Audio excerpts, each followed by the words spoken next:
Hey, what's up? It's Mai Yang from Mix in the Dark. I told you in the last episode that I wanted to change up the mood of my channel just for the month of February. February is widely known as the month of love, and I wanted to take some time to dedicate a few stories to loved ones that we have lost. Sometimes our loved ones are not yet ready to leave, so they like to linger around to make sure that we're still doing okay and we're healthy and well. Sometimes because we can't let them go, they too also cannot let go. Again, I ask you to be respectful of these stories as they are true stories shared by people who trust Mix in the Dark and its listeners. Feel free to send positive thoughts to the owners of the stories through comments, shares, and likes. Please enjoy.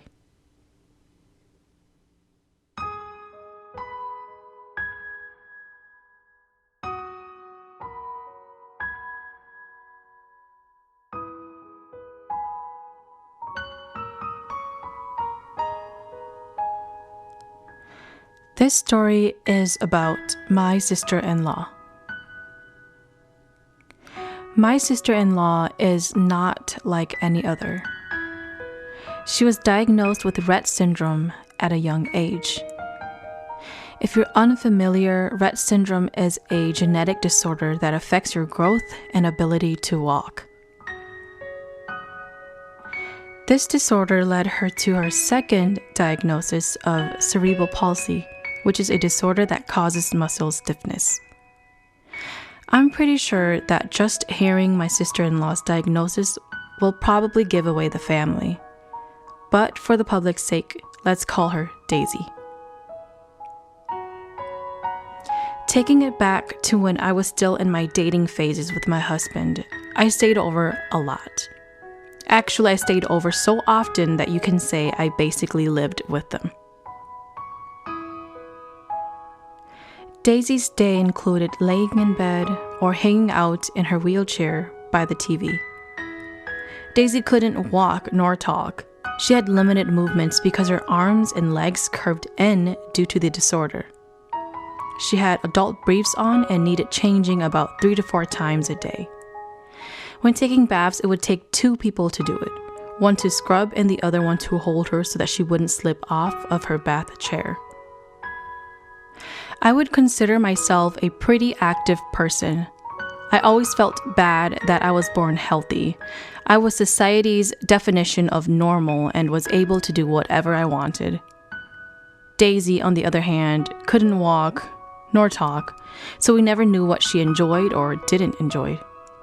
We never knew if she was able to understand us either. Unfortunately, Daisy's older sisters are all married and they had their own lives. They had their own families to tend to and they had their own responsibilities. So that left Daisy and her little sister to be in the care of my boyfriend. Not to say that their parents didn't love them, but they were not in the picture due to other reasons. I stayed with the family and every so often I would urge my boyfriend to take Daisy with us to the park for a walk or a picnic. Eventually, it led us to taking her fishing every so often, visiting our local zoo every so often, playing music with her every so often, and watching movies with her every so often without knowing if she actually enjoyed them. We even signed her up for her first 5K run. Well, we wheeled her all the way to the finish line, but it was a very special day. I eventually married my boyfriend, who is now my husband, and it gave me the new responsibility of checking up, cleaning, and feeding her when he couldn't. My husband's little sister eventually turned 18 and was able to take care of Daisy. They shared a room with each other and she became the main caretaker while my husband worked night shifts. One week, I don't know what happened, but we all had fever-like symptoms that made us really sick. Because Daisy was immunocompromised or she had a weak immune system, she got it the worst. Around the time of us all getting sick, my husband had this dream about his cousin who passed away a few years ago. My husband was at a playground and he saw his cousin. In his dream, his cousin smiled, turned around, and disappeared. Usually when family members are going to pass away, my husband tends to dream of relatives who have already passed. According to the elders, when deceased relatives visit in dreams, they are there to guide and comfort the sick person so that they would not have to go on their journey alone. One evening, I decided to check up on Daisy since I knew that my sister-in-law was sick. Daisy didn't look good. She was naturally a pale girl, but this time she looked extra pale. Her lips were blue and I could tell that she was having breathing troubles. Thinking that it was her lungs acting up because of all the sickness in our house, I gave her an albuterol nebulizer to see if I could open up her lungs. When I saw that it wasn't working, I grew worried. I called my husband and told him to come home quickly because I was scared that something is wrong with Daisy. He replied that he is driving and will be home in just 10 minutes. My husband knows her best because he's been taking care of her since she was young. In the back of my mind, I knew that we needed to go to the hospital. I started to pack some of her clothes in preparation for the hospital. My husband got home, took one look at Daisy, and said we needed to go. When we got to the emergency entrance to check in, the nurse checked Daisy's oxygen to blood level. It was extremely low, so they immediately called a doctor for help. Everything felt like a blur after. I will never forget when Code Blue was called over the intercom and seeing doctors, nurses, respiratory care specialists run to Daisy's room. Code Blue at a hospital means a patient is in cardiac or respiratory arrest. They eventually transferred Daisy to the ICU. The doctor came out and asked us whether or not we wanted to intubate Daisy in the event that an intubation was needed, and whether or not we wanted them to perform CPR in the event that Daisy goes into a cardiac arrest. I watched my husband's face drop. I studied respiratory care in school, and I know that when someone has to be intubated, it is not a good sign. It means that Daisy would need a machine to breathe and do the work for her. We called my sisters from out of state and his parents for help with the decision. They bought a plane ticket to land the next evening. The dilemma that we were given was that if we chose to save her in the event that an intubation or CPR was needed, it could possibly damage her so much that she may go into a vegetative state.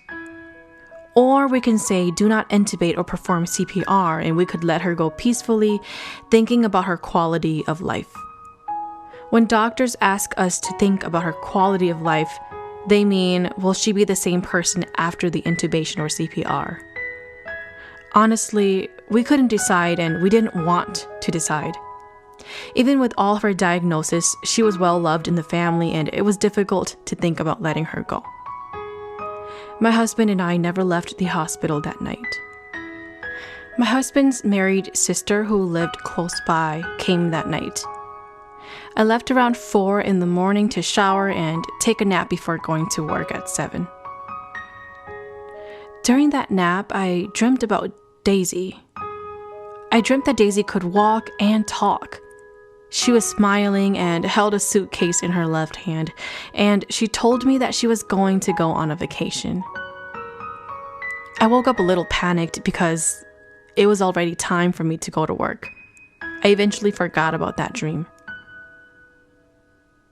Later after work, I came straight to the hospital. I learned that Daisy had been intubated. That means a machine is now breathing for her because she was too weak to do it by herself. It was an extremely difficult and tiring week. My schedule was work and then straight to the hospital every day. We gathered family members who came and stayed for hours and hours with us because we didn't know what was going to happen. Daisy had never had such a severe illness before. A few days have passed. A doctor came by over to the family and explained the situation. He said that at this point, Daisy's lungs and heart will not be able to function by itself with the machine off. That day, they made the decision to let Daisy go. I finally told my mother-in-law about my dream that week. I felt it gave her some peace in her heart, that Daisy came and told me that she was going to go on vacation. The funeral came shortly after. My father-in-law is a respected ring player at a funeral. The ring is a Hmong bamboo instrument usually used to play at funerals to guide the deceased in the afterlife to where they need to go. At funerals, the nya or daughters-in-law of the immediate family is asked to stay by the deceased's body the entire day. If a break is needed, someone will switch out for 15 minutes or so, but they must come back to watch the body. Historically, this became a thing because bad people used to attend funerals to rob the deceased body of its riches or do other things that are considered disrespectful to the family toward the deceased person. The daughter-in-law's job is to protect the body while traditional rituals to guide its spirit are still happening. Because I was one of the 2 daughters-in-law of the family, I stayed by Daisy's side for the entire funeral. My counterpart or the other daughter-in-law had her own personal family situations to tend to, so left me often by myself with Daisy. Hmong funerals usually last 3 days and 3 nights, but my father-in-law thought that because Daisy was still young, we would make the funeral happen for just 1 day and 1 night. He chose young, high school-aged boys to play ring for Daisy's funeral. He believed that this would make Daisy happy to have some brothers play for her. All went well and the funeral ended the next morning. It was strange and so empty to go back home without our sister. A year has passed now. We still visit Daisy on her birthday and holidays. This year my husband, sister-in-law, and I traveled to her parents' house for Christmas. I had a dream that Daisy was trying to find us. She asked me where we went. I told her that we were visiting her parents and that she can find us there. She smiled and said, "That sounds good." She also told me not to be afraid of her because she is usually around my little sister-in-law that used to room with her. My sister-in-law and Daisy shared a bond with each other. They are both the youngest, and she took really good care of Daisy. I don't know why Daisy only comes to me in dreams and not to her family members, but I'd like to think that she trusts me to take care of her family.